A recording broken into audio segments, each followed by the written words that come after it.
Fundamentally, when it comes down to strength training of any variety or discipline, you've only got two real variables to work with. You've got the volume or the duration the muscles are working for, and intensity or how hard or how much tension is in the muscle. You don't want to be focused or using one exclusively at the detriment of the other for too long. You always want to have an emphasis in one degree or another. So you've got heavy strength training, which is more focused on the intensity, and lighter stuff, which is more focused on the volume. But the unfortunate thing with a lot of calisthenics practitioners is a lack of that intensity. So we're just kind of banging out reps, going more for volume, which is great, but if we're lacking that intensity, well, don't expect to get much bigger and stronger past an initial phase. Which is why I'm proposing a new calisthenics challenge. I call it the 10 rep challenge.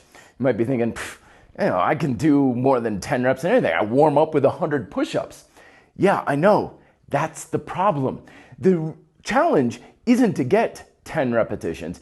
It's to be able to do exercises for the bulk of your training that you can't do 10 repetitions with. The goal of which is to get you out of that calisthenics rut where you're always doing things the same way, because with calisthenics, it's actually no different than building muscle and strength with external weights.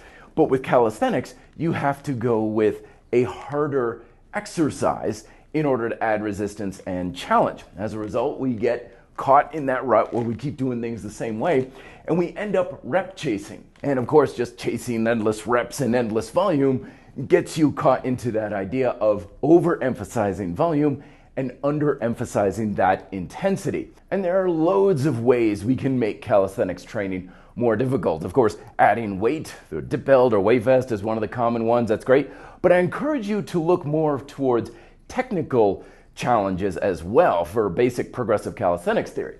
So if you can just bang out pull-ups like they're nothing, sure, use that as a warm-up or something, and then go with something maybe like the classic one-handed repetition, where again, ideally, you shouldn't be able to get more than 10 repetitions. And of course, that's not to say that the lighter stuff doesn't have its place, just like lifting lighter weight doesn't have its place. Of course, it's very handy for warm-ups, for just off days, deloading if you feel like you kind of need a break for your nervous system or your joints, or for a good finisher like with the Grind Style Calisthenics program, where we do want to do many more repetitions than 10 reps to just kind of burn out the muscle. So it has its place, but we don't want to make that the bulk of your training. Once you can do 10 plus repetitions with an exercise, start seeking and being hungry for that intensity to still focus on building that raw strength that you otherwise would probably be doing with weights or machines and stuff. We want to carry that exact same mentality over to calisthenics. All right, if you want to learn more, check out these videos here. Thanks much for watching. Be fit and live free.